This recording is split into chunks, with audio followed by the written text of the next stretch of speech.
So kanina nga lamang po ay nagkaharap na sa kauna-unahang pagkakataon ng undefeated former 5 Division Champion Floyd Mayweather Jr. at ang kickboxing legend na si Mike Zambidis sa ginanap na press conference para sa kanilang nakatakdang exhibition fight sa susunod na buwan sa bansang Greece.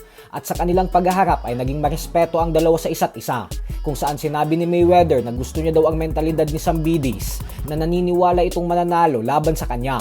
Ganun pa man nga po ay nagbigay naman ng update si Mayweather patungkol sa rematch nila ng ating pambansang kamauman ni Pacquiao.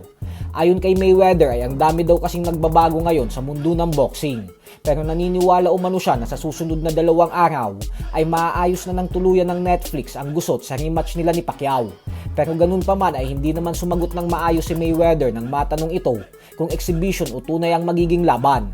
Ayon sa kanya ay ang mahalaga umano ay ang makapagpasaya sila ng mga fans. Bukod dyan ay halata din na masyadong maingat ang mga nagtatanong na media sa press conference na ito dahil sa Mayweather Boxing Gym ginawa ang press conference. Kaya nakapagtataka na walang nagtanong patungkol sa pinansyal na estado niya at sa mga kasalukuyang kasong kinakaharap niya.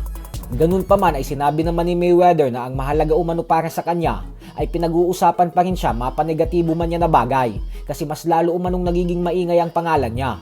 At wala daw sa kanyang problema kung negatibo ang lumalabas na balita sa kanya kasi sa katunayan umano ay mas mainit na pinag-uusapan ng mga tao ang negatibo kaysa sa positibo. Sa kabilang banda naman mga idol ay kasado na nga po ang laban ng ating pambato na si undefeated middleweight knockout artist Weljon Mindoro sa June 5 sa Dallas, Texas sa Amerika kung saan makakatapat niya ang veteranong Mexican fighter na si Elias Espadas. May edad na 35 anyos at may record na 23 wins with 60 knockouts and 8 losses.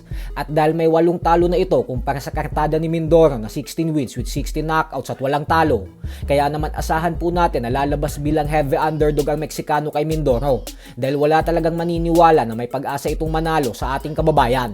Subalit ganun pa man ay kailangan pa din itong paghandaan ng gusto ni Mindoro dahil alam naman nating lahat na madalas mangyari ang mga silatan sa boxing.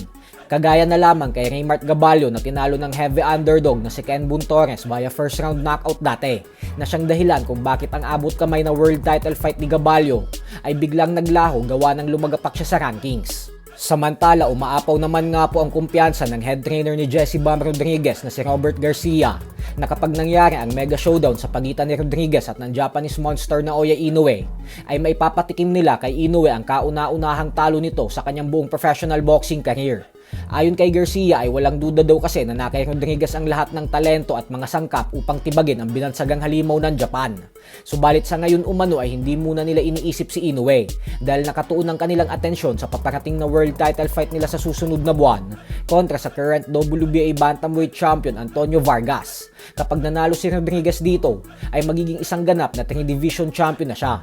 Habang ang fighter of the decade naman ng dekada 90 na si Roy Jones Jr. ay hindi nagugustuhan ang plano ni David Benavidez na bumalik sa 175-pound light heavyweight division para labanan si Dimitri Bivol.